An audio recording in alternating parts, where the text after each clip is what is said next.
Lucas 14, 27 a 30. O que Jesus quer dizer a você é: se você vai servir a mim, então sente-se e calcule o custo. Quando abordamos a palavra de Deus, enfrentamos 3 problemas. Primeiro, o intelectual.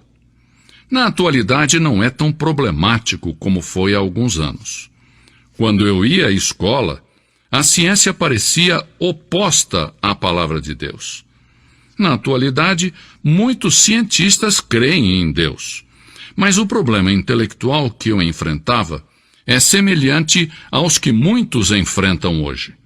Eu tinha que decidir quem era Jesus Cristo. Era o Filho do Deus vivo? Era o caminho, a verdade e a vida? Jesus era a encarnação de toda a verdade científica, psicológica, moral e espiritual? Esta é uma decisão que deve ser tomada acerca de Cristo, uma decisão intelectual. A Bíblia tem algumas coisas a dizer sobre a mente. Temos que amar ao Senhor com todo o nosso coração, toda a nossa alma e todo o nosso entendimento. Tende em vós aquele sentimento que houve também em Cristo Jesus, diz a Bíblia. A mente é importante, mas é preciso recordar que tem sido afetada pelo pecado. Não é possível chegar a Jesus Cristo somente de forma intelectual. Esse passo deve ser tomado por meio da fé.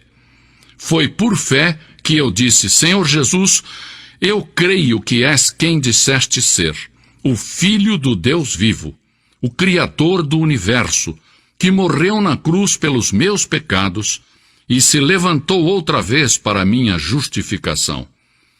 Creio, Senhor, que irás regressar para estabelecer o teu reino. Sei que és o meu Salvador e por fé te aceito. Quando fiz isto, ele entrou no meu coração e me transformou numa nova pessoa, e o mesmo fará por você. O segundo problema que enfrentamos ao comparecer diante de Jesus é da natureza moral. A satisfação das normas elevadas de Cristo. Jesus exige o primeiro lugar em tudo. As pessoas chegam a Cristo sabendo que tem que pagar um preço. Não pode levar consigo seus pecados sujos. Terão que deixar de mentir, de deitar-se com a mulher ou o homem que não seja o seu cônjuge, de burlar na escola ou no serviço. Tem que gastar tempo estudando a palavra de Deus para mostrar-se aprovado a Deus, como obreiros que nada têm do que se envergonhar. Todas estas coisas são custosas. Você está disposto a pagar o preço? Não é possível levar uma vida limpa na atualidade. Só há uma maneira: com Cristo no seu coração. O apóstolo Paulo disse: já estou crucificado com Cristo, e vivo não mais eu, mas Cristo vive em mim. Gálatas 2:20. As Escrituras dizem: pois o pecado não terá domínio sobre vós. Havia uma época em que o pecado reinava na sua vida. Mas quando você aceita Cristo, o pecado já não domina mais você. Cristo reina e pode ajudar você a satisfazer as altas normas morais e éticas que Ele mesmo estabeleceu. De imediato, o aceitar a Cristo não nos fará perfeitos. Suponhamos que você aceite a Cristo e se rebele e caia. O que acontece? Diga então imediatamente: ó Senhor, lamento, perdoa-me. Eu me afasto deste pecado com a tua ajuda e não quero voltar a cometê-lo. Se você o confessar, Ele, Jesus, é fiel e justo para perdoá-lo. Se tem pecado, corra para Ele e diga: Senhor, tenho pecado, me arrependo, e eu me rendo perante a Ti. O terceiro problema ao aceitar a Cristo é emocional, porque em realidade todos nós somos mente, vontade e emoções. Deus quer ser o Senhor da sua carreira, do seu casamento, das suas amizades, da sua moralidade. Quer que entreguemos tudo.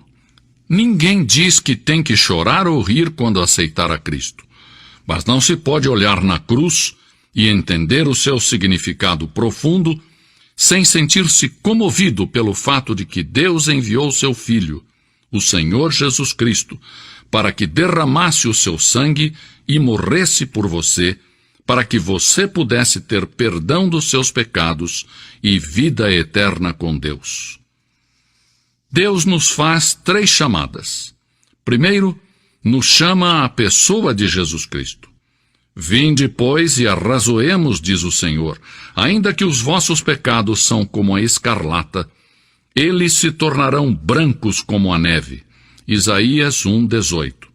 Podem embranquecer-se como a neve devido à cruz, ao sangue que Jesus ali verteu e que nos purifica de todo o pecado.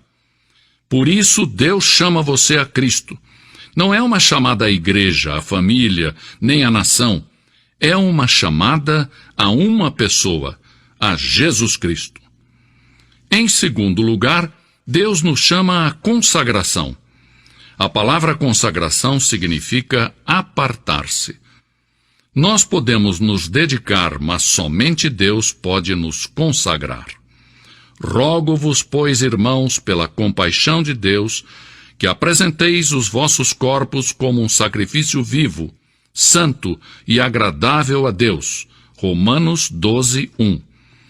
Pense na sua vida como se fosse uma casa para a qual você tem um molho de chaves. Quando você responde à chamada de Cristo para a salvação, você entrega a Deus a chave da porta principal. Entrega a sua vida a Cristo como Salvador e Senhor. E aí, em resposta à chamada de Deus à consagração, você entrega todas as outras chaves a Deus. Para uma mãe ou um pai, isso significa entregar o seu bebê a Deus. Para um negociante, isso quer dizer entregar a Deus as chaves da sua empresa. Para um estudante, implica em entregar a Deus as chaves da sua educação e sucessivamente dar a Deus as chaves dos seus romances, do seu futuro casamento. Cristo torna-se Senhor de toda a sua vida. A Bíblia nos diz, portanto, assim como recebestes a Cristo Jesus, o Senhor, assim também nele andai. Colossenses 2:6. Em terceiro e último lugar, Deus nos chama a servir. Ah, quem me dera que tivéssemos neste momento 1 milhão de jovens que dissessem: Senhor, irei aonde Tu queres que eu vá, e serei o que queres que eu seja.